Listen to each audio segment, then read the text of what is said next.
Hello students, welcome in my video 10 या part 10 भी कह सकते हैं पॉलिनोमियल्स का। आज ये लास्ट वीडियो है पॉलिनोमियल्स का।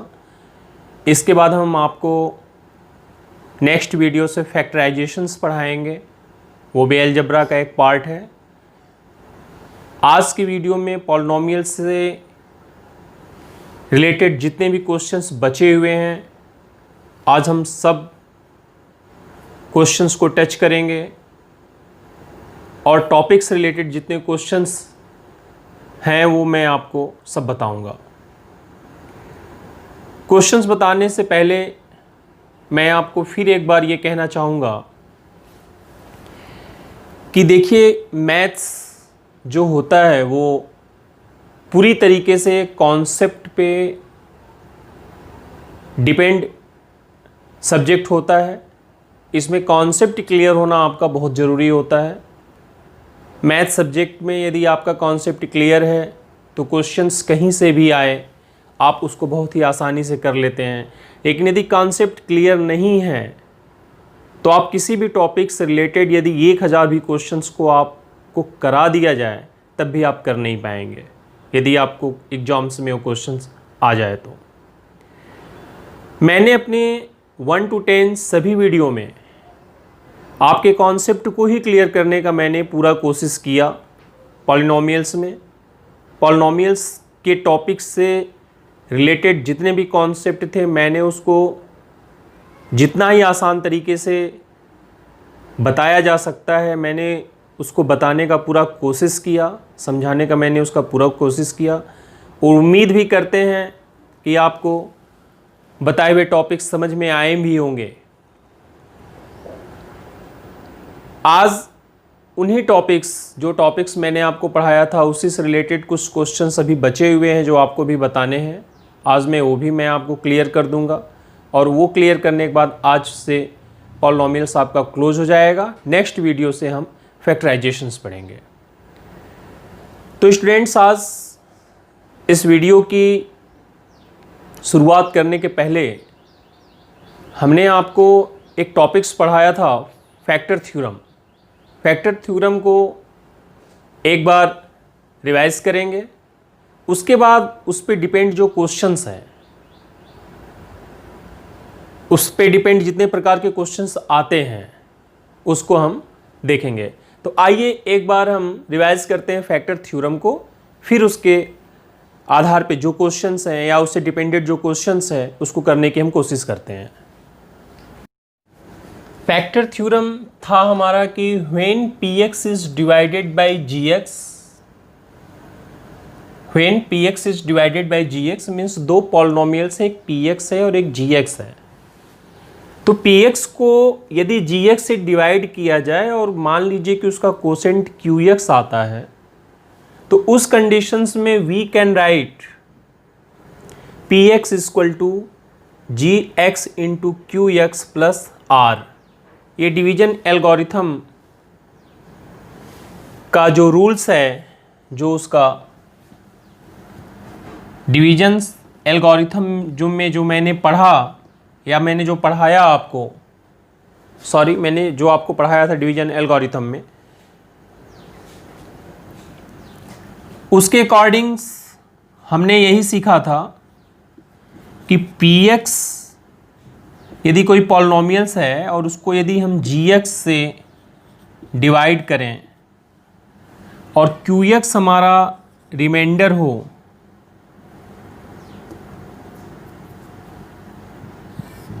और मान लीजिए रिमाइंडर हमारा r आ रहा हो, qx कोशेंट हो तो हमारा रिमाइंडर r यदि है,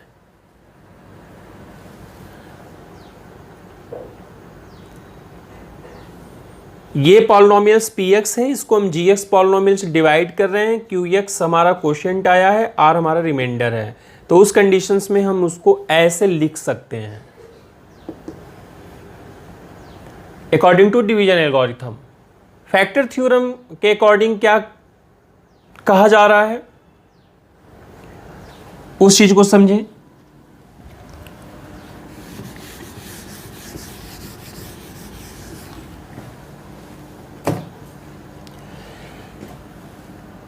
कि यदि gx हमारा जो है जिस पॉलिनोमियल से हमको डिवाइड करना है वो यदि फैक्टर होगा px का, तो उस कंडीशंस में हमारी r की वैल्यू 0 हो जाएगी। जब r की वैल्यू हमारी 0 होगी उसी कंडीशंस में ये gx जो है वो px का फैक्टर होगा। क्वेश्चंस आपको आता है कि दो पॉलिनोमियल्स दिए गए होते हैं और पूछा जाता है कि इस पॉलिनोमियल्स को यदि इस पॉलिनोमियल से डिवाइड किया जाए तो आप डिफाइन करिए कि ये जो है पॉलिनोमियल्स जिस पॉलिनोमियल्स में डिवाइड करना है वो उसका फैक्टर है कि नहीं है। तो यदि ये इसका फैक्टर होगा उसी कंडीशंस में जब r की वैल्यू 0 आएगी। इसको आप एक न्यूमेरिक क्वेश्चन से समझें। सपोज दैट ये 20 है और 4 से हमको डिवाइड करना है, 4 5 20। यहां पे r की वैल्यू 0 आ गई। ये आपका हो गया gx, 4 को gx मान लीजिए, 20 को px मान लीजिए, 5 को qx मान लीजिए और r इक्वल टू 0। तो अब आप देखें जब r इक्वल टू 0 हो गया तो उस कंडीशंस में हम ये कह रहे हैं कि 420 का फैक्टर होगा। फैक्टर होने के लिए क्या जरूरी होता है? फैक्टर किसको कहते हैं? जैसे 20 इक्वल टू यदि 4 मल्टीप्लाई बाई हम 5 लिख दिए तो इस 20 का 4 और 5 फैक्टर कहा जाएगा। फैक्टर मीन्स होता है ऐसे दो नंबर्स जिनको कि मल्टीप्लाई करने के बाद आपको जो मल्टीपल फाइंड होता है इन दो नंबरों को उसका हम फैक्टर बोलते हैं। तो 20 का 4 और 5 दोनों फैक्टर होगा, ये दोनों फैक्टर होगा इसका। और ये 20 जो है और 4 का भी और 5 का भी मल्टीपल होगा। ये 24 और 5 दोनों का मल्टीपल होगा। क्वेश्चंस दो तरीके से आते हैं। क्वेश्चंस ये भी पूछता है दो पॉलिनोमियल्स दिए गए हैं तो जिस पॉलिनोमियल्स में जिससे डिवाइड करना है वो उसका फैक्टर है कि नहीं है, और जिस पॉलिनोमियल्स में डिवाइड करना है पूछा जाता है कि वो उसका मल्टीपल है कि नहीं है। मल्टीपल के कंडीशंस में या फैक्टर के कंडीशंस में या एग्जैक्टली डिविजिबल जैसे क्वेश्चंस पूछता है कि डिफाइन करिए कि gx से px जो है एग्जैक्टली डिविजिबल हो जाएगा। तो एग्जैक्टली डिविजिबल तभी होगा जब हमारी r की वैल्यू 0 होगी, रिमाइंडर की वैल्यू 0 होगी। जब वो एग्जैक्टली डिवाइड होगा मतलब जिस पॉलिनोमियल्स में जिस पॉलिनोमियल से डिवाइड करना है जब उसको एग्जैक्टली जब डिवाइड करेगा तो रिमाइंडर की वैल्यू हमारी 0 होगी। तो जब एग्जैक्टली डिवाइड हो जाएगा तो इस कंडीशंस में जब एग्जैक्टली ये डिवाइड हो रहा है तो रिमाइंडर की वैल्यू 0 हो जाएगी। तो इस कंडीशंस में हम तीन चीज कह सकते हैं। ये क्या क्या बोल सकते हैं?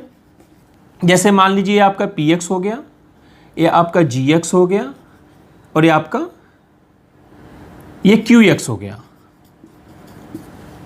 तो हम क्या क्या बोल सकते हैं कि 4 जो है वो 20 का फैक्टर है, 5 भी 20 का फैक्टर है। जनरली हमेशा क्वेश्चंस पे gx के बारे में ही पूछता है, qx के बारे में नहीं पूछता है। gx के बारे में ही पूछता है कि ये इसका फैक्टर है कि नहीं है, क्योंकि ये इसका डिवाइड करने के बाद qx मिलता है, इसलिए qx की बात नहीं होती, हमेशा gx की बात होती है। तो ये पूछा जाता है क्या 4 मीन या gx px का फैक्टर है कि नहीं है। तो ये फैक्टर उसी कंडीशंस में होगा जब हमारी r की वैल्यू 0 होगी। मींस r की वैल्यू जैसे इस क्वेश्चंस में हमने लिखा r की वैल्यू यहाँ पे इस क्वेश्चंस में नहीं, मतलब जो डिवीजन एल्गोरिथम का जो रूल्स लिखा है r इक्वल टू 0 हम तभी दिखाएंगे जिस कंडीशंस में ये 4 जो है 20 का फैक्टर होगा और 24 का मल्टीपल होगा। उस कंडीशंस में भी r की वैल्यू 0 होगी और 4 मीन्स gx जब एग्जैक्टली डिविजिबल की बात की जाएगी कि आप डिफाइन करिए कि gx जो है कि px का एग्जैक्टली डिविजिबल हो पाता है, मतलब एग्जैक्टली डिविजिबल होगा कि नहीं होगा, तो उस कंडीशंस में भी r की वैल्यू जब जीरो रहेगी या जीरो आएगी तभी ये हम कहेंगे कि gx px का एग्जैक्टली डिविजिबल होगा। ये तीन कंडीशंस हैं आपको। आइए क्वेश्चन से आपको ज़्यादा क्लियर होगा। आप इस एग्जाम्पल से ये चीज़ आपका हम उम्मीद करते हैं कि आपका क्लियर हो गया होगा। ओके, आइए अब हम क्वेश्चंस देखते हैं। जैसे देखिए इस क्वेश्चंस में दिया हुआ है कि px equal to x power 3 minus 5x square plus 4x minus 3 and gx equal to x minus 2 so that px is not a multiple of gx।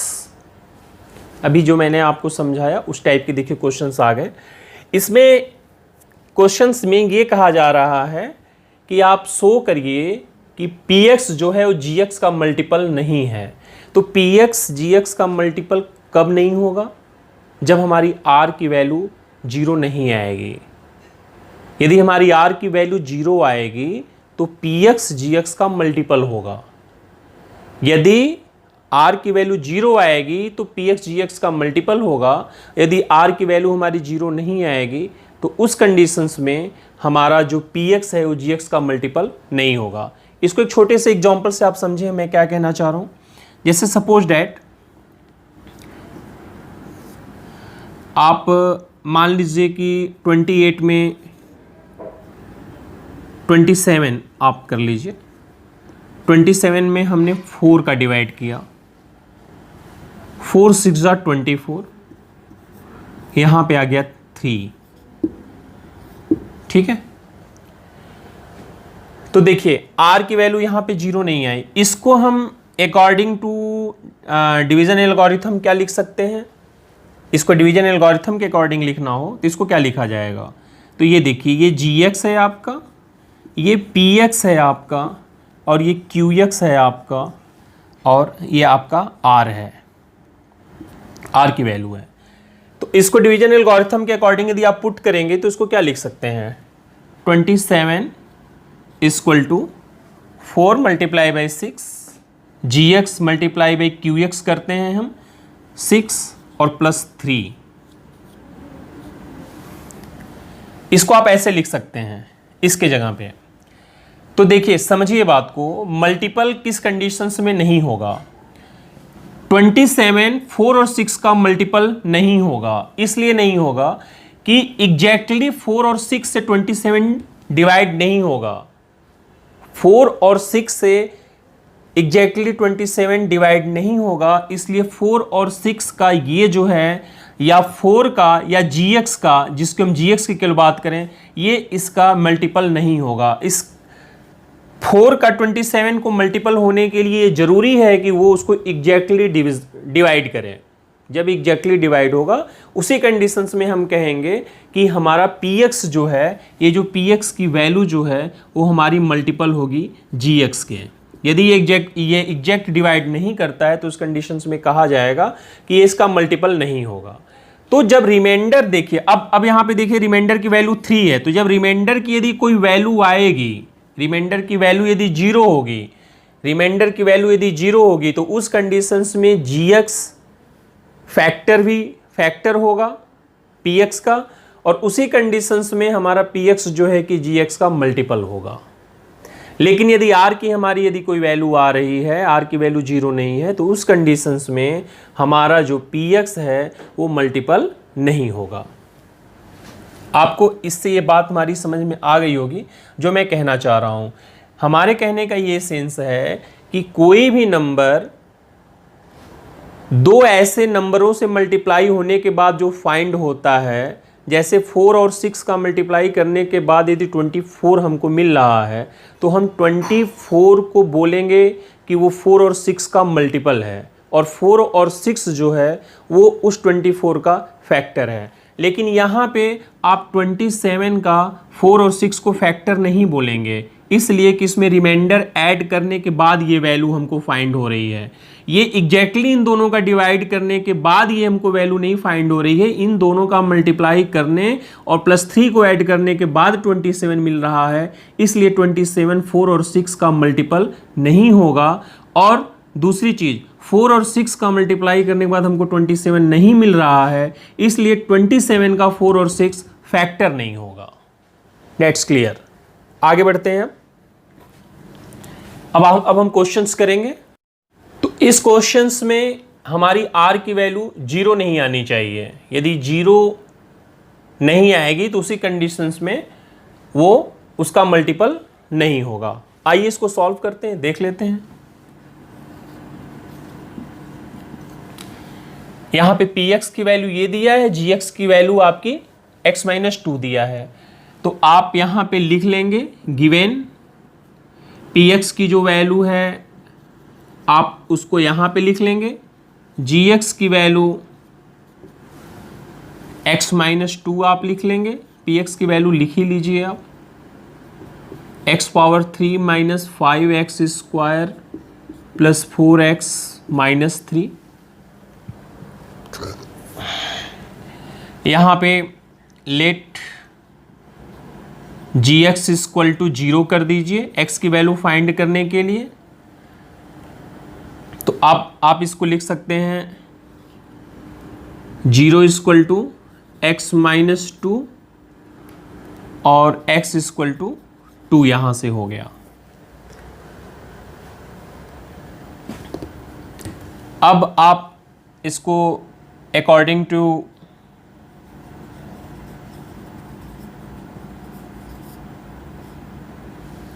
Reminder theorem, according to remainder theorem को shortcut में THM भी लिखते हैं हम।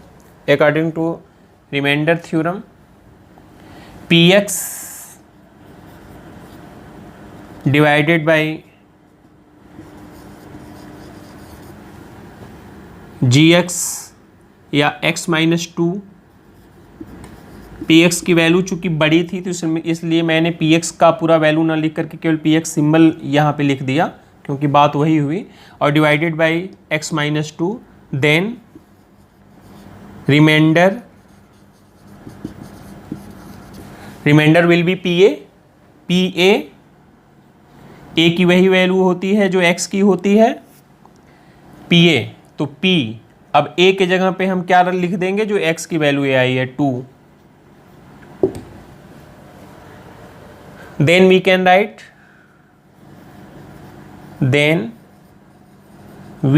write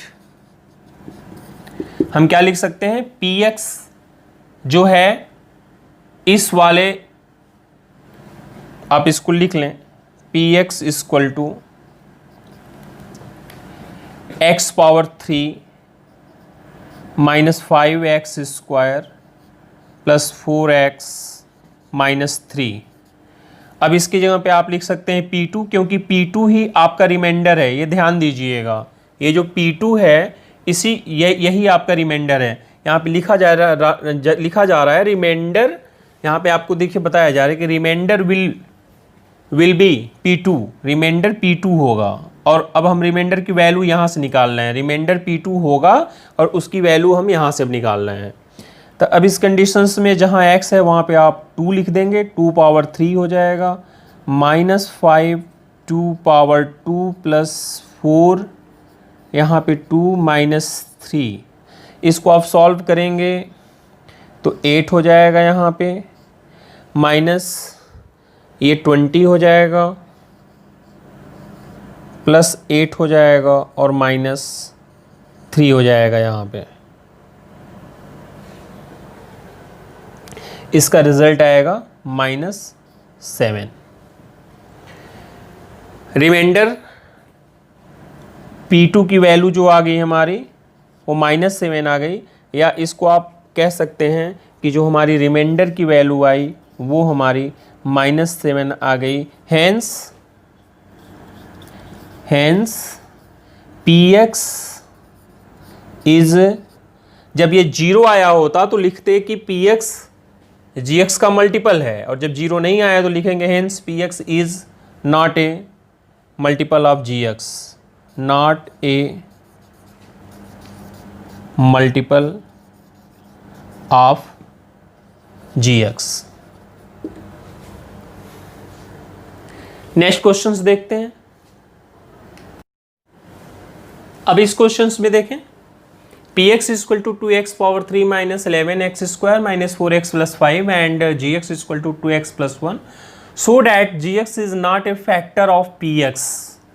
अभी जो मैंने थोड़ी देर पहले मैंने आपको जो कंडीशंस बताए थे सभी देखिए इस क्वेश्चंस में वो चीज़ें आ रही हैं आपके।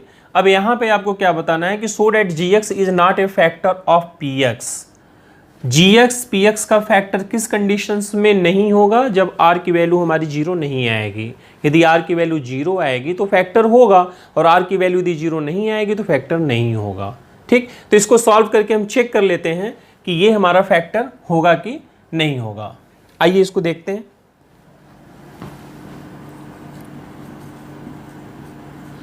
यहां पे आपकी px की वैल्यू जो है गिवन दिया हुआ है,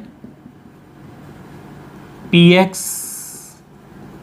equal to 2x power 3 minus 11x square minus 4x plus 5 and gx equal to 2x plus 1। यहाँ पे थोड़ी सी स्पेस कम है इसलिए मैंने एक लाइन में लिख दिया, लेकिन आप जब क्वेश्चन सॉल्व करेंगे एग्जाम्स में तो आप इसको नीचे लिख करके करिएगा, क्योंकि यहाँ पे थोड़ी सी स्पेस हमको कम पड़ जा रहा है बताने में, इसलिए मैंने इसको एक लाइन में लिख दिया। तो given px equal to 2x power 3 minus 11x square minus 4x plus 5 and gx equal to 2x plus 1। तो लेट हम मान सकते हैं, क्या मान सकते हैं, gx इक्वल टू 0। क्यों मानेंगे? x की वैल्यू फाइंड करने के लिए। तो 0 इक्वल टू अब लिख सकते हैं जो gx की वैल्यू दी है उसको आप पुट कर लीजिए 2x प्लस 1। यदि मैंने gx इक्वल टू 0 मान लिया, यहाँ पे ये gx इक्वल टू 0 मान लिया, तो यहाँ पे 0 इक्वल टू 2x प्लस 1 लिख सकते हैं। उसी चीज को मैंने यहाँ पे लिख दिया 0 इक्वल टू 2x प्लस 1। अब यहाँ से अब x की वैल्यू फाइंड कर लीजिए। x की वैल्यू आप फाइंड करेंगे 2x इक्वल टू माइनस 1 हो जाएगा। यहां से x इक्वल टू माइनस 1/2 हो जाएगा आपका।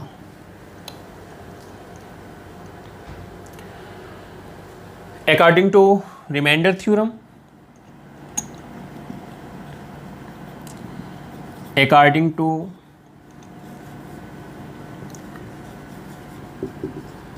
रिमाइंडर थ्योरम सेम वही चीज लिखना है। when px is divided by linear polynomials, gx linear polynomials ही है, इसकी एक्सपेरिमेंट वैल्यू 1 है तो लीनियर पॉलिनोमियल्स है, divided by 2x plus 1 linear polynomials लिखिए, gx लिखिए या 2x प्लस 1 लिख दीजिए। देन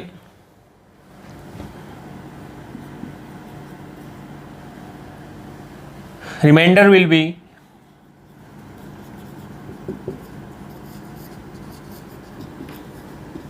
pa की वैल्यू क्या होगी? a की वैल्यू वही होगी जो x की वैल्यू होगी, -1/2 हो जाएगा। ये रिमाइंडर हमारा p -1/2 होगा। अब इसकी वैल्यू फाइंड कर लिया जाए। कैसे फाइंड होगा? px में वैल्यू पुट करके। px क्या दिया हुआ है? px इक्वल टू है आपके पास 2x power 3 minus 11 x square minus 4x plus 5। यहाँ से अब आप इसकी वैल्यू पुट कर लीजिए p -1/2, यही इसकी वैल्यू होगी, ध्यान दीजिएगा जो आएगा 2 -1/2 का पावर 3 माइनस 11 -1/2 का स्क्वायर -4 ब्रैकेट में हो जाएगा -1/2 प्लस 5। मैं बार बार कह रहा हूं कि ये जो वैल्यू है यही r की वैल्यू है। p -1/2 को ही हम r की वैल्यू या रिमाइंडर की वैल्यू बोलेंगे, वो जो भी आएगा। इस चीज़ को आप समझ लीजिए, क्योंकि यहाँ पे अकॉर्डिंग टू रिमाइंडर थ्योरम इस बात को बोला जा रहा है कि divided by 2x plus 1 then remainder will be p -1/2। Remainder p -1/2 होगा, मीन्स p -1/2 की जो वैल्यू आएगी वही मेरा रिमाइंडर होगा, p -1/2। अब आइए इसको सॉल्व कर लेते हैं। इसको सॉल्व करेंगे तो ये आपका हो जाएगा 2 मल्टीप्लाई बाई -1/8 -11/4 और +2 + 5। कैसे हुआ ये आप समझ लें। -1/2 को 3 टाइम्स मल्टीप्लाई करेंगे तो -1/8 आएगा, और 2 हमने जो ब्रैकेट के बाहर था मैंने उसको ऐसे लिख दिया। आप इसका मल्टीप्लाई भी करके लिख सकते हैं, अभी नेक्स्ट वाले टर्म में, इसके आगे वाले टर्म में लिख लेंगे हम। यहाँ पे -11 -1/2 का 2 बार मल्टीप्लाई करेंगे -1/4 होगा, -1/4 का मल्टीप्लाई 11 में करेंगे तो 11/4 लिख सकते हैं। यहाँ पे आपका -4 मल्टीप्लाई में -1/2 हुआ, तो उस कंडीशंस में माइनस माइनस मल्टीप्लाई होकर प्लस हो गया, और 4/2 को हम 2 भी लिख सकते हैं डिवाइड करके, +2 आएगा और +5 ये यहाँ पे हो गया। तो अब आप इसको जब सॉल्व करेंगे तो यहाँ से आपका हो जाएगा -1/4, ये 2 से 8 आपका कैंसिल हो गया, -1/4 -11/4 और प्लस आप इसको 7 लिख सकते हैं। यहाँ जगह कम पड़ रहा है तो आप इसको यहाँ सॉल्व कर लें। यहाँ पे अब हमारा आ गया -1/4 और -11/4 -1/4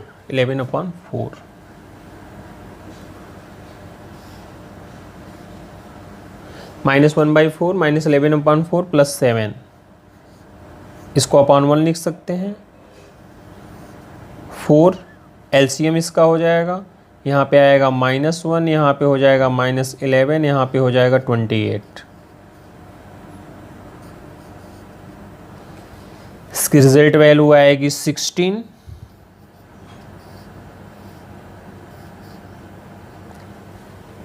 ओके 4।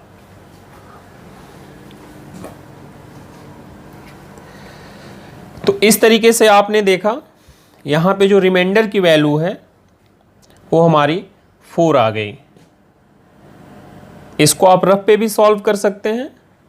सपोज डेट मान लीजिए मैंने इसको रफ पे ही किया, इसको सॉल्व करने के बाद हमारी वैल्यू यहाँ से आ गई इक्वल टू, हम यहाँ पे लिख सकते हैं 4, ये p -1/2 की वैल्यू है इक्वल टू 4, मीन्स r की वैल्यू जो है हमारी 4 आ गई। Hence we can write, answer हो जाएगा हेंस gx इज, आंसर आपका हो जाएगा hence gx is not a factor of, not a factor of px। चूंकि हमारा रिमाइंडर की वैल्यू 4 आ गया तो इसीलिए आपका gx जो है वो px का फैक्टर नहीं होगा। आइए नेक्स्ट क्वेश्चन देखते हैं।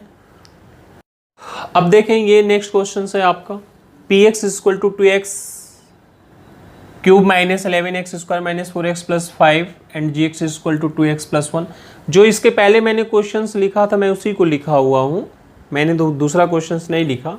मैं बस क्वेश्चंस के टाइप्स को मैं बता दूँ आपको कि यदि इस तरीके से क्वेश्चंस है कि px इतना है, gx इतना है, कि so that the px is exactly divisible by gx। एक क्वेश्चन ऐसे भी आता है कि आपको px और gx की वैल्यू दे देगा और कहेगा कि आप बताइए सो that px is exactly divisible by gx, कि px जो है वो gx से एग्जैक्टली डिविजिबल होगा। सेम कंडीशंस जो आपने अभी 2 क्वेश्चंस किए वैसे ये भी सॉल्व किया जाएगा। px और gx की वैल्यू लिखेंगे, यहाँ से हम x की वैल्यू फाइंड कर लेंगे। x की वैल्यू फाइंड करने के बाद हम रिमाइंडर थ्योरम से जो है कि उसके रिमाइंडर का जो तरीका है फाइंड करने का, वैसे हम रिमाइंडर फाइंड कर लेंगे। यदि वैल्यू हमारी 0 नहीं आती है तो so that is exactly divisible by gx। यदि हम तो इस क्वेश्चन में दिया है कि एग्जैक्टली डिविजिबल बाई gx, तो एग्जैक्टली डिविजिबल हो तभी होगा जब हमारी आर की वैल्यू 0 आएगी। तो जब आप क्वेश्चंस की वैल्यू निकालेंगे, यदि आर की वैल्यू 0 आ गई तो उस कंडीशंस में लिखेंगे hence the px is exactly divisible by gx। और यदि r की वैल्यू हमारी 0 नहीं आई, मान लीजिए क्वेश्चन सॉल्व करने के बाद r की वैल्यू आपकी 0 नहीं आती है, तो उस कंडीशंस में फिर हम लिखेंगे कि px is not exactly divisible by gx। इस क्वेश्चंस में बस आप ऐसे ही करना है। मैंने क्वेश्चंस के टाइप्स को मैंने लिख दिया कि इस तरीके का भी एक क्वेश्चंस आता है। तो इसको हमें पूरा यकीन है कि इस तरह का यदि कोई क्वेश्चंस आएगा तो आप उसको अब कर लेंगे, अब आपको कोई परेशानी नहीं आई नहीं आएगी। आइए नेक्स्ट क्वेश्चंस में बढ़ते हैं। कुछ और भी क्वेश्चंस हैं, उसको भी आप देख लें, तो फिर हम आगे के टॉपिक्स फिर पढ़ेंगे। अब आप ये क्वेश्चंस देखें, इसमें लिखा हुआ है कि what must be added to px equal to 2x power 4 minus 5x power 3 plus 2x square minus x minus 3 for exactly divisible by x minus 2। अब ये क्वेश्चंस थोड़ा सा देखिए अलग टाइप का है। इस क्वेश्चंस में ये कहा जा रहा है कि यदि px की वैल्यू ये दी हुई है तो आप बताइए कि उसमें हम क्या ऐड करें कि वो जो हमारा gx का वैल्यू है उससे एग्जैक्टली डिविजिबल हो जाए। px की वैल्यू दी हुई है और पूछा जा रहा है कि आप बताइए कि जो px की वैल्यू में हम ऐसा क्या ऐड कर दें कि उस कंडीशंस में हमारा वो x माइनस 2 से एग्जैक्टली डिविजिबल हो जाए। तो यहाँ पे आपको करना क्या है कि मान लीजिए कि हम चूँकि जो ऐड करना है उसकी वैल्यू तो आपको पता है नहीं, जो वैल्यू आपको जाननी है तो उसको आप लेट कर लीजिए, इमेजिन कर लीजिए। मान लीजिए a, वो वैल्यू a है जिसको कि हमको ऐड करने से हमारा x माइनस 2 से एग्जैक्टली जो है कि डिविजिबल हो जाएगा px। तो इसको हम क्या कर सकते हैं, कैसे सॉल्व करेंगे? Let the value equal to a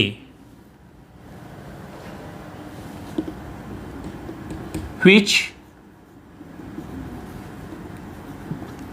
add for exactly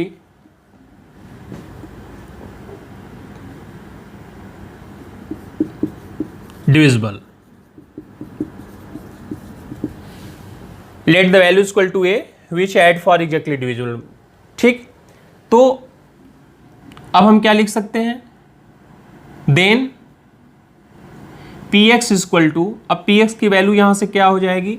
अब हम a को ऐड करके px में लिखेंगे, क्योंकि मैंने मान लिया कि वो वैल्यू a है जिसको ऐड करके वो एग्जैक्टली डिविजिबल हो जाएगा x माइनस 2 से। तो अब हमारी px की जो वैल्यू होगी वो हमारी, इसमें आप a को ऐड करके अब लिखेंगे, क्योंकि आपने वो मान लिया कि हमारा इतना a को हम ऐड कर देंगे तो एग्जैक्टली डिविजिबल हो जाएगा, उसकी वैल्यू a आपने माना है। तो अब आप इसको लिख सकते हैं plus 2x square minus x minus 3 plus a। यहां पे आप a को ऐड कर लेंगे।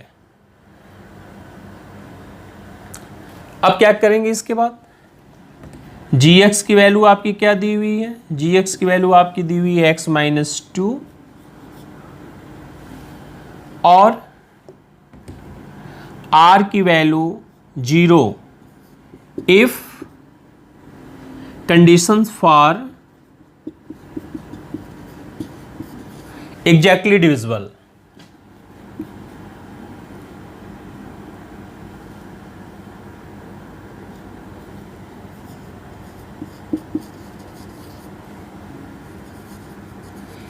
एग्जैक्टली डिविजिबल के लिए कंडीशंस होगा r इक्वल टू 0, मतलब रिमाइंडर की वैल्यू हमारी 0 होनी चाहिए, उसी कंडीशंस में एग्जैक्टली डिविजिबल होगा।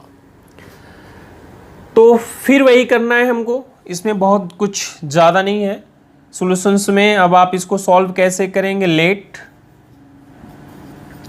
gx इक्वल टू 0, यहाँ से आप 0 इक्वल टू एक्स माइनस 2 करेंगे, यहाँ पे x इक्वल टू 2 आपकी ये वैल्यू फाइंड हो गई x की। तो इस प्रकार से फिर रिमाइंडर थ्योरम से आप pa की वैल्यू निकाल लेंगे, स्टेटमेंट उसी प्रकार से लिख करके। कर लीजिए उसको भी आप। अकॉर्डिंग टू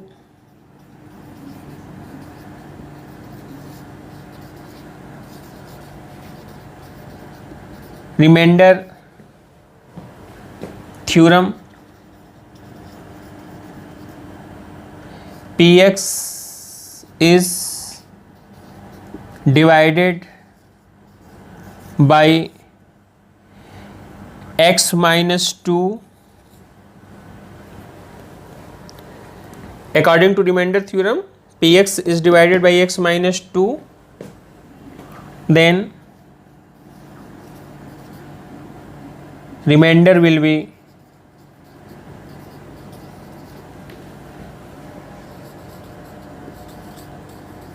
PA की वैल्यू हो जाएगी P2। ठीक है, इसके बाद अब क्या करेंगे, उसको आप, इसको हम हटा दे रहे हैं। हटाने के बाद फिर हम इसको लिख करके आपको फिर बता रहे हैं कैसे फिर इसको सॉल्व करना है।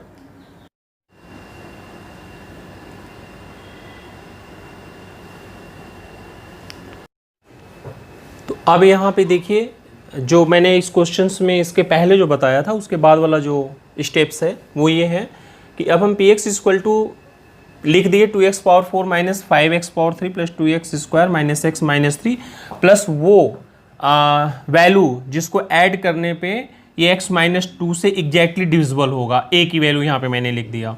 तो अब यहाँ से जो हमारा रिमाइंडर की वैल्यू हो जाएगी, अभी इस क्वेश्चंस में आपने इसके पहले जो किया वो P2 था, वो हमारा P2 आया हुआ था।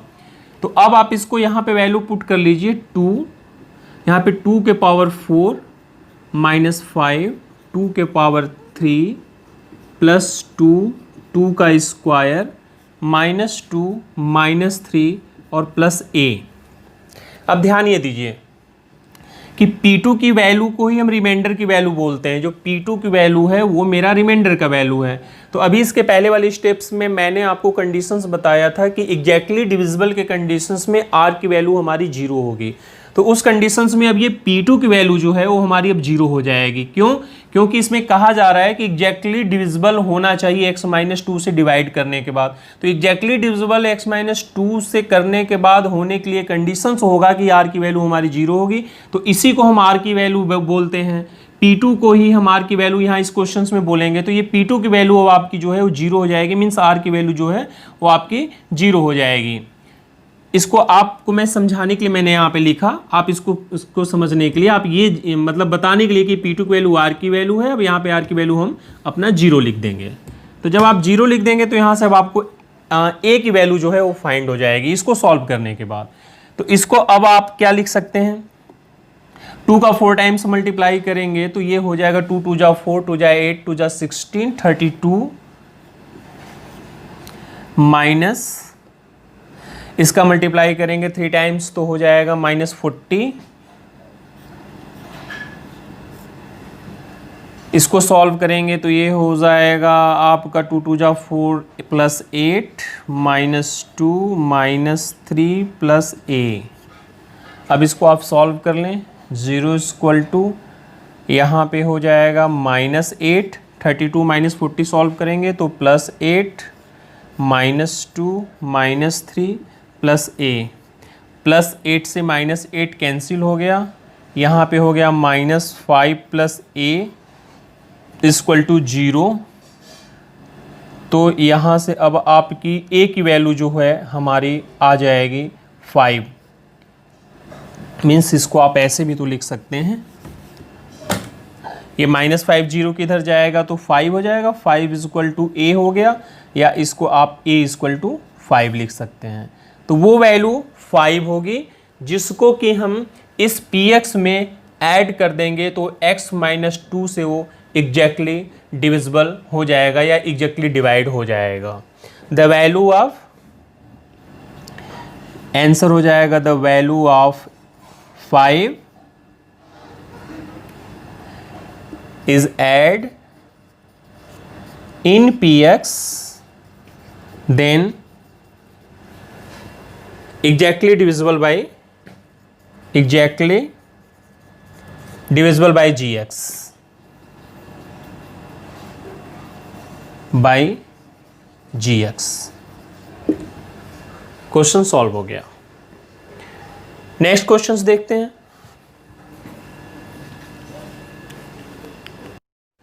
अब आप इस क्वेश्चंस को देखें। What must be subtracted from x power 4 plus 2x power 3 minus 2x square plus 4x plus 6 so that result exactly divisible by x square plus 2x minus 3। कि मतलब अब हमको वो वैल्यू फाइंड करना है कि जो px की वैल्यू में से हम सब्ट्रैक्ट कर दें, माइनस कर दें, तो वो हमारे इस gx की वैल्यू जो दिया है x square plus 2x minus 3 से एग्जैक्टली डिविजिबल हो जाएगा। तरीका तो वही है जो मैंने इसके पहले क्वेश्चंस बताया कि यदि ये मीन्स जो हमारा px की वैल्यू है, यदि हमें कोई वैल्यू माइनस करना है और पता करना है कि वैल्यू क्या होगी, तो आप px की वैल्यू में से मान लीजिए वो वैल्यू a है और px की वैल्यू में से उसको माइनस a कर दीजिए। px की टोटल वैल्यू लिख करके उसके आगे माइनस a लिख दीजिए।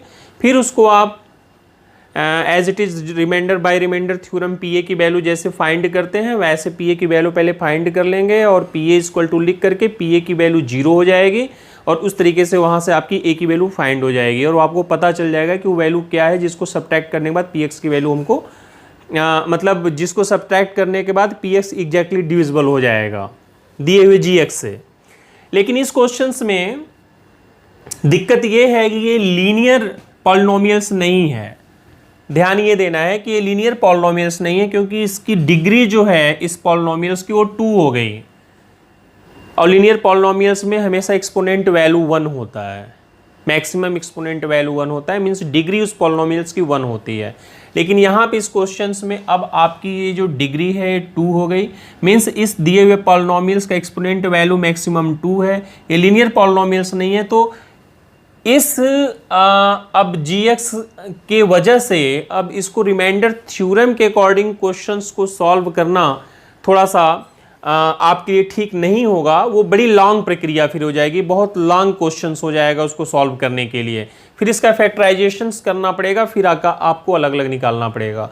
तो इस कंडीशंस में आपके लिए सबसे सही तरीका क्या होता है कि जो एक्चुअल डिवीजन मेथड है, एक्चुअल जिस कंडीशंस में यदि gx की वैल्यू आपकी लीनियर पॉलिनोमियल्स नहीं है तो उस कंडीशंस में आप क्या करिए कि जो चीज़ जानना चाह रहा है px में आप gx का डिवाइड करके जो रिमाइंडर आएगा वही रिमाइंडर ही वो वैल्यू होगी जिसको कि आप माइनस करके एग्जैक्टली डिविजिबल कर सकते हैं। क्या सेंस है, मैं क्या कहना चाह रहा हूँ? सपोज डैट अब मान लीजिए 27 में हमको 4 से डिवाइड करना है और क्वेश्चंस ऐसे पूछे कि ये बताइए कि 27 में हम कौन सा नंबर जो है वो माइनस कर दें कि वो 4 से एग्जैक्टली डिविजिबल हो जाए। मीन्स 27 में हम क्या माइनस कर दें कि वो 4 से एग्जैक्टली डिविजिबल हो जाए। तो इसको फाइंड करने के लिए हमें क्या करना होगा, पहले इसमें इसका डिवाइड करना होगा। 4 6 24, रिमाइंडर 3 आया, मीन्स वो 3 वैल्यू है। यदि हम कहने का मतलब है 27 में से 3 को माइनस कर देंगे तो हमारा 24 आएगा। तो जब 24 यदि हमारा यहाँ पे आ जाएगा तो ये एग्जैक्टली डिविजिबल हो जाएगा, तब रिमाइंडर की वैल्यू हमारी 0 हो जाएगी। तो ये हमको कैसे पता चला, जब हमें जो रिमाइंडर की वैल्यू मिली थी, रिमाइंडर की वैल्यू को जब हमने माइनस कर दिया 27 में से रिमाइंडर की वैल्यू को माइनस कर दिया तो हमको यहाँ से पता चल गया कि वो वैल्यू 3 है, जिसको कि 27 में से मीन्स px की वैल्यू में से माइनस कर देने पे हमको वो नंबर मिलेगा जो कि gx से एग्जैक्टली डिविजिबल होगा। कहने का ये सेंस है। यहाँ पे देखिए ये px है और ये gx है। तो इसी क्वेश्चंस को आप ऐसे समझ लें कि इस क्वेश्चंस को पूछा जा रहा है कि इसमें से हम क्या माइनस कर दें कि वो gx से एग्जैक्टली डिविजिबल हो जाएगा। तो इसको निकालने के लिए करना क्या होगा कि जो रिमाइंडर की वैल्यू आएगी वो रिमाइंडर की वैल्यू ही वो वैल्यू होगी जिसको कि px से माइनस कर देने के बाद वो gx से एग्जैक्टली डिविजिबल हो जाएगा। तो अब इस तरीके से क्वेश्चंस को आप एक्चुअल डिवीजन मेथड से सॉल्व करके यहां से वो वैल्यू फाइंड कर सकते हैं कि वो वैल्यू क्या होगी। तो अब आप इसको सॉल्व कर लें। यहां पे px की वैल्यू आपकी दी हुई है, px की वैल्यू जो हमारी है वो हमारी है x power 4 plus 2x power 3 minus 2x square plus 4x plus 6 और gx की वैल्यू आपकी है x square plus 2x minus 3 find दिया है। इसका रिमाइंडर हमें फाइंड करना है, क्योंकि जो रिमाइंडर की वैल्यू आएगी उसी को सब्ट्रैक्ट करने के बाद px में ये gx एग्जैक्टली डिविजिबल हो जाएगा। तो उसको आप फाइंड कर लीजिए आप।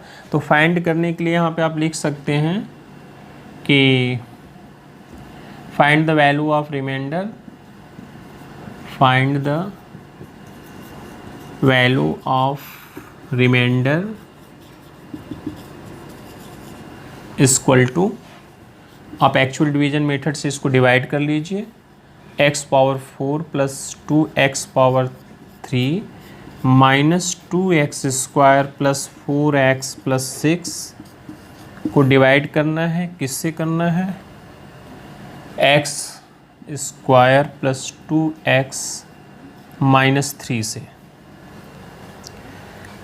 यहाँ पे x पावर 4 है, यहाँ पे x पावर 2 है। जब x पावर 4 में x पावर 2 का डिवाइड करेंगे तो x पावर 2 आएगा। तो x पावर 2 यहाँ पे कोसेंट हो गया, x पावर 2 का मल्टीप्लाई फिर आप उसमें करेंगे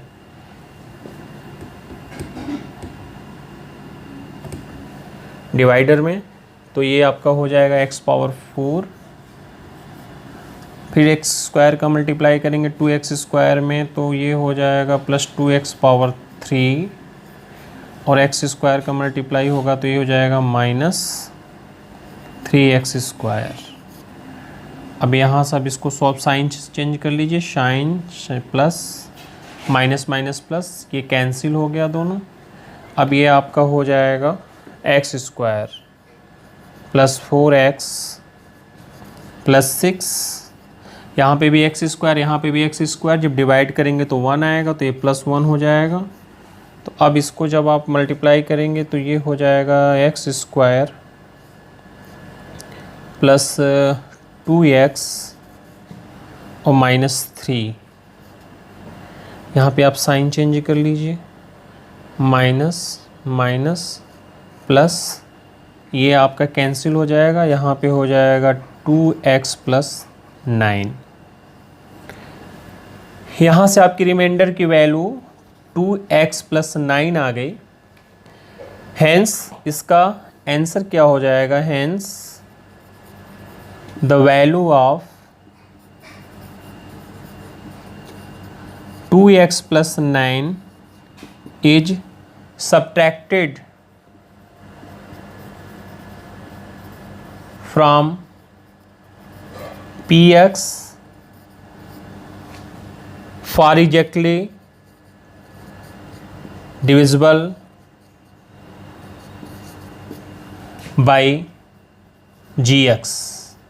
ये आपका आंसर हो गया कि hence the value of 2x plus 9 is subtracted from px for exactly divisible by gx। मतलब एग्जैक्टली डिविजिबल बाई gx से एग्जैक्टली डिविजिबल बाई gx करने के लिए हमें 2x प्लस 9 को px में से माइनस करना पड़ेगा, जो रिमाइंडर की वैल्यू आएगी उसको माइनस करना पड़ेगा। अभी जो मैंने न्यूमेरिक क्वेश्चंस आपको बता के जो मैंने समझाया था, सेंस उसका वही है। अब एक क्वेश्चंस और बचे हैं, उसको भी समझ लीजिए और उसके बाद हम पॉलिनोमियल्स क्लोज करते हैं। एक क्वेश्चंस और है, उसको देख लें। ये क्वेश्चंस आप देखें, verify the division algorithm the polynomials px equal to इतना और gx इक्वल टू इतना। क्वेश्चंस में डिवीजन एल्गोरिथम को वेरीफाई करना है कि ये डिवीजन एल्गोरिथम को वेरीफाई कर रहा है ये क्वेश्चंस, आप इसको करके बताइए। तो ऐसे क्वेश्चंस को कैसे किया जाता है? अकॉर्डिंग टू डिवीजन एल्गोरिथम क्या होता है पहले आप ये जानिए। According to division algorithm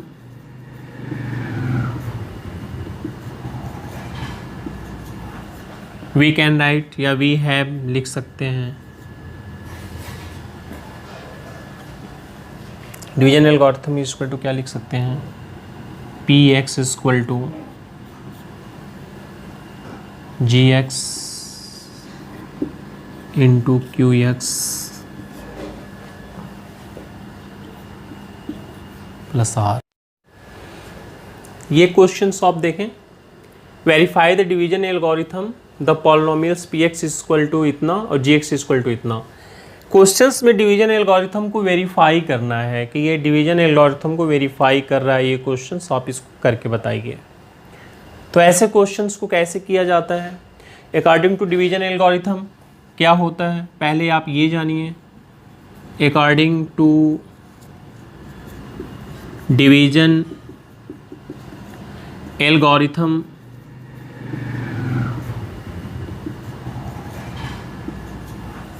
we can write या वी हैव लिख सकते हैं। डिवीजन एल्गोरिथम इक्वल टू क्या लिख सकते हैं, p x equal to g x into q x plus r. According to division algorithm हम लिख सकते हैं p x equal to g x into q x plus r. तो कहने का क्या मतलब है, डिवीजन एल्गोरिथम के अकॉर्डिंग मैंने आपको ये चीज़ को कई बार बता चुका, फिर मैं बता दे रहा हूँ कि यदि ये पी एक्स पॉलिनोमियल्स में यदि आप जी एक्स से डिवाइड कर रहे हैं और क्यू एक्स यदि हमारा कोशेंट है और रिमाइंडर आर है, तो उसको हम ऐसे लिख सकते हैं पी एक्स इक्वल टू इन दोनों का मल्टीप्लाई करना g x into q x plus r. इसको जैसे आप ऐसे भी समझ सकते हैं, 27 को 4 से यदि आप मल्टीप्लाई जैसे आपने किया तो क्या हुआ, 4 6 24 3 आया। इसको क्या लिखा जा सकता है, इसको लिखा जा सकता है जैसे इस चीज़ को यदि यहाँ पे लिखना हो तो उसको आप ऐसे देख लें, इसको लिख सकते हैं आप 27 इक्वल टू जी एक्स यहाँ पे 4 हो गया, क्यू एक्स यहाँ पे 6 हो गया और रिमाइंडर 3 हो गया। जब इसको सॉल्व करेंगे तो ये इसके इक्वल टू हो जाएगा 4 6 4 जा 24 और 3 ऐड करेंगे 27 दोनों इक्वल हो जाएगा, मीन्स 27 इक्वल टू 27। तो ये तो न्यूमेरिक में आपको समझ में आ रही है बात। इसी तरीके से ये पॉलिनोमियल्स में इसको इस तरीके से आप लिख सकते हैं, यही चीज़ बताया जा रहा है आपको। अब आइए इसको क्वेश्चंस को पहले सॉल्व करें। तो अब हमें करना क्या होगा, पहले आप ये देखिए, तो हमें करना क्या होगा कि पहले हमको कोशेंट की वैल्यू निकालनी होगी। कोशेंट और रिमाइंडर की वैल्यू हमको पहले फाइंड करनी होगी। पी एक्स और जी एक्स तो हमको पता है, यहाँ से आपको पी एक्स पता है, जी एक्स पता है। इस क्वेश्चन में पी एक्स की वैल्यू दी, जी एक्स की वैल्यू दी है। तो डिवीजन एल्गोरिथम वेरीफाई करने के लिए पहले हम क्यू एक्स की वैल्यू निकालेंगे और रिमाइंडर की वैल्यू निकालेंगे। उसके बाद जी एक्स का क्यू एक्स में मल्टीप्लाई करने और रिमाइंडर को ऐड करने के बाद इन तीनों को मतलब ये जी एक्स में क्यू एक्स को मल्टीप्लाई करने और रिमाइंडर को ऐड करने के बाद इसकी वैल्यू पी एक्स के बराबर होनी चाहिए, मतलब इसके बराबर आनी चाहिए। तो ये अब इसके लिए क्या करना होगा, इसके लिए तो सबसे पहले आपको करना क्या होगा कि पी एक्स में जी एक्स से पहले डिवाइड आपको करना पड़ेगा। तो जब पी एक्स में जी एक्स से डिवाइड करेंगे तो आपको वहाँ से कोशेंट भी मिल जाएगा और आर भी मिल जाएगा। कर लीजिए इसको, आइए करते हैं। पहले हम इसको आप यहीं पे करें, हो जाएगा।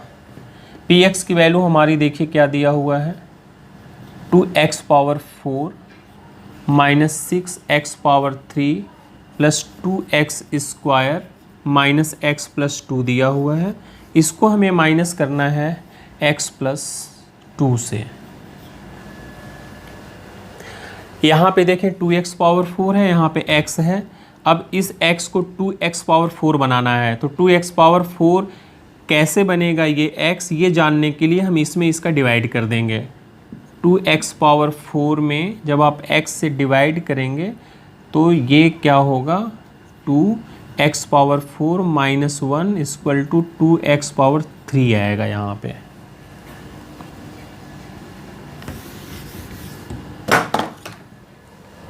तो आप यहाँ पे लिख दीजिए 2x पावर 3। अब 2x पावर 3 का मल्टीप्लाई x प्लस 2 में करिए तो ये हो जाएगा आपका 2x पावर 4। 2x पावर 3 का मल्टीप्लाई उसमें होगा तो फिर 2x पावर 3 का मल्टीप्लाई जब 2 में होगा तो ये हो जाएगा हमारा प्लस 4x पावर 3। अब इसको सॉल्व कर लीजिए। यहाँ पे हो जाएगा माइनस, यहाँ पे हो जाएगा माइनस, ये कैंसिल हो गया। यहाँ पे हो जाएगा माइनस 10x पावर 3 और प्लस 2x पावर 2। ठीक है। अब माइनस 10x पावर 3 में x का डिवाइड कर देंगे तो इसकी वैल्यू आ जाएगी माइनस 10x पावर 3 माइनस 1, तो रिजल्ट हो जाएगा माइनस 10x पावर 2। इसको जब आप सॉल्व करेंगे तो माइनस 10x पावर 2। यहाँ पे आपका रिजल्ट आ गया माइनस 10x पावर 2।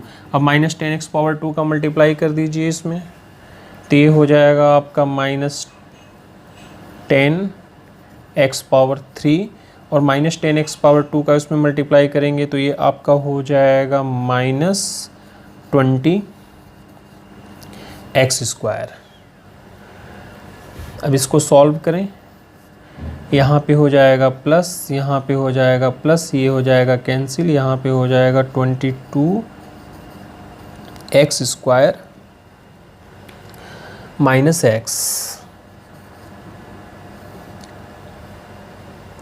यहाँ पे हो जाएगा minus plus 20x square minus x। अब आप इसको plus 22x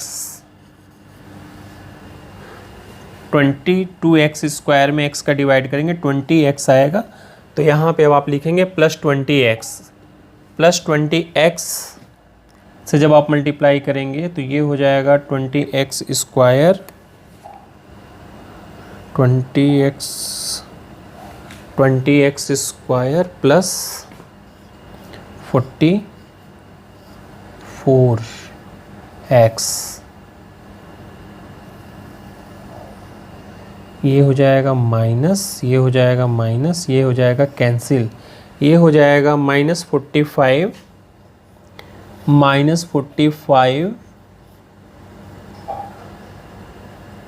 x plus 2 minus 45x plus 2।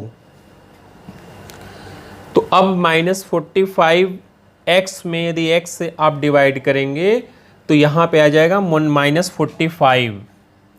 Minus 45 का जब मल्टीप्लाई x प्लस 2 में करेंगे तो ये हो जाएगा माइनस 45x और माइनस का मल्टीप्लाई आप प्लस 2 में करेंगे तो माइनस 90 हो जाएगा और यहाँ से ये प्लस हो जाएगा और यहाँ पे प्लस हो जाएगा, ये कैंसिल हो जाएगा, 92 आएगा रिमाइंडर। प्लस 92 हो सकता है यहाँ से नीचे आपको दिख ना रहा हो, इसका रिमाइंडर आएगा प्लस 92 रिमाइंडर की वैल्यू। और कोसेंट की वैल्यू ये हो गई हमारी। तो कोसेंट की वैल्यू यहाँ से हम इसमें पुट करते हैं। अब इसको हम हटा देते हैं।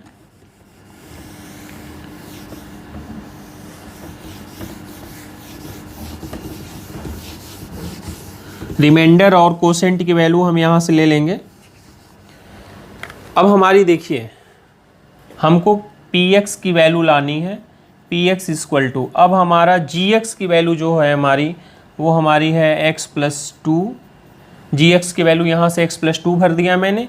qx की वैल्यू हमारी ये आ गई 2x power 3 minus 10x square plus 22x minus 45। ये आपका qx का वैल्यू हो गया। रिमाइंडर हमारा आया है 92। QX की वैल्यू हो गया, ये प्लस हो गया 92।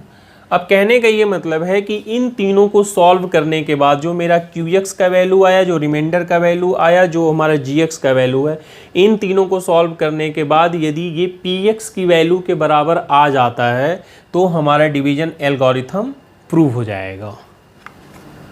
तो अब इसको सॉल्व करने के लिए अब एक काम आपको और करना पड़ेगा, इसका इसमें मल्टीप्लाई करना पड़ेगा x + 2 का। इसमें जब आप मल्टीप्लाई कर देंगे और 92 ऐड कर देंगे तो रिजल्ट मिल जाएगा। तो मल्टीप्लाई भी कर लीजिए। तो मल्टीप्लाई करने के लिए आप यहाँ पे 2x power 3 minus 10x square plus 22x minus 45 में मल्टीप्लाई करना है x + 2 का।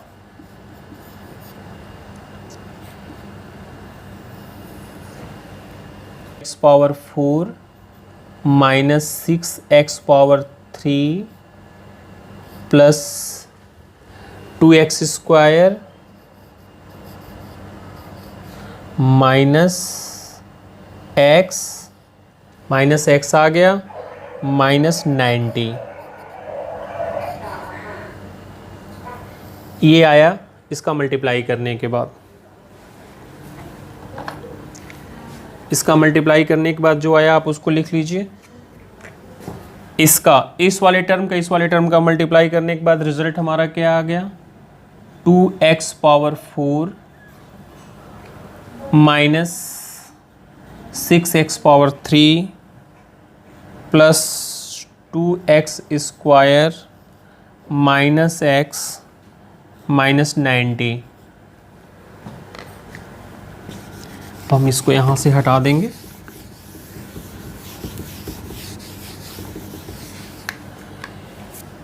इन दोनों टर्म्स को मल्टीप्लाई करने के बाद ये वैल्यू आई प्लस 92 आप यहाँ से पुट कर लीजिए, जो r की वैल्यू हमारी आई है। अब इसको आप सॉल्व कर लीजिए। 2x power 4 minus 6x power 3 plus 2x square minus x plus 2। ये देखें, ये जो px की वैल्यू आई है 2x power 4 minus 6x power 2x square minus x plus 2 जो px की वैल्यू है वही आपकी वैल्यू यहाँ से इन तीनों को सॉल्व करने के बाद ये हमको फाइंड हो गई। मतलब gx, qx और r इन तीनों को सॉल्व करने के बाद हमारी ये वैल्यू फाइंड हो गई। ये px की वैल्यू यही है।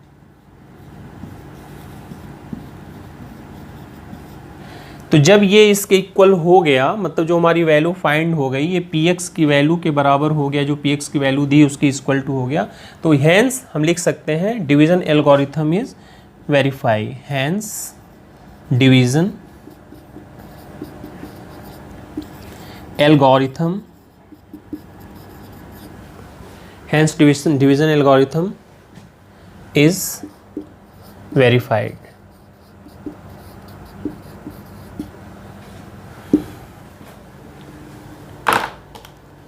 इस प्रकार से स्टूडेंट्स डिवीजन एल्गोरिथम वेरीफाई कैसे किया जाता है वो भी आपने देखा। इसमें px और gx की वैल्यू दी हुई थी, तो मैंने कोसेंट की वैल्यू निकाला, r की वैल्यू निकाला। उसके बाद डिवीजन एल्गोरिथम के अकॉर्डिंग जो फार्मूला होता है या जो हमने अपना रूल्स उसका जो होता है px = gx × qx + r, उसको मैंने वैल्यू को पुट करके वेरीफाई कर दिया। उसकी पूरी की वैल्यू px की इक्वल टू आ गई, इसलिए ये यहाँ पे एल्गोरिथम डिवीज़न एल्गोरिथम वेरीफाई हो गया। इस प्रकार से आज पॉलिनोमियल्स पूरी तरीके से पॉलिनोमियल्स जो पढ़ना था, अलजेब्रा में जो पॉलिनोमियल्स पढ़ना था, आज मैं इस चैप्टर को अब क्लोज कर रहा हूँ। अगले वीडियो से मैं आपको फैक्टराइजेशन से अपने चैप्टर की शुरुआत करूँगा। मतलब इसके बाद वाली वीडियो जो मेरी आएगी वो फैक्टराइजेशन से होगी। तो स्टूडेंट्स, आपको मैंने जितनी आसानी से या जितने आसान से आसान तरीके से क्वेश्चंस को समझाया जा सकता था मैंने उसको समझाने की पूरी कोशिश की। फिर भी यदि आपको कहीं कोई प्रॉब्लम हो, कोई दिक्कत हो, तो आप बाय कमेंट के थ्रू आप हमको बता सकते हैं। कोई क्वेश्चंस पॉलिनोमियल्स में ऐसा हो जो आपको न समझ में आ रहा हो, जो मैं अभी आपको न बता पाया हूँ, तो वो आप हमको कमेंट्स के थ्रू या मेरी ईमेल आईडी के थ्रू आप हमको बता सकते हैं, वो हमको मिल जाएगा। फिर आप उसका सॉल्यूशंस आपको बाय कमेंट के थ्रू मैं उपलब्ध करा दूंगा।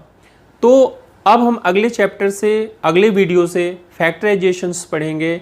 तो यदि आपने चैनल को सब्सक्राइब नहीं किया है तो सब्सक्राइब कर लीजिए, नोटिफिकेशन बेल आइकॉन्स को आप ऑन कर लीजिए, ताकि पॉलिनोमियल्स से रिलेटेड जितने भी मैंने वीडियो अपलोड किए हैं उसका बेनिफिट उठा सकें, प्लस आगे जो मैं आपको फैक्टराइजेशंस पढ़ाऊंगा उसका भी बेनिफिट मिल सके, या उसके आगे जो भी मैथ्स के चैप्टर मैं आपको पढ़ाऊंगा उसका बेनिफिट्स आपको मिल सके।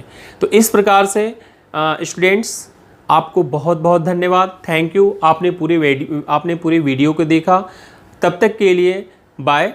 अब हम आपसे अगले वीडियो में मिलेंगे फैक्टराइजेशंस के साथ। ओके।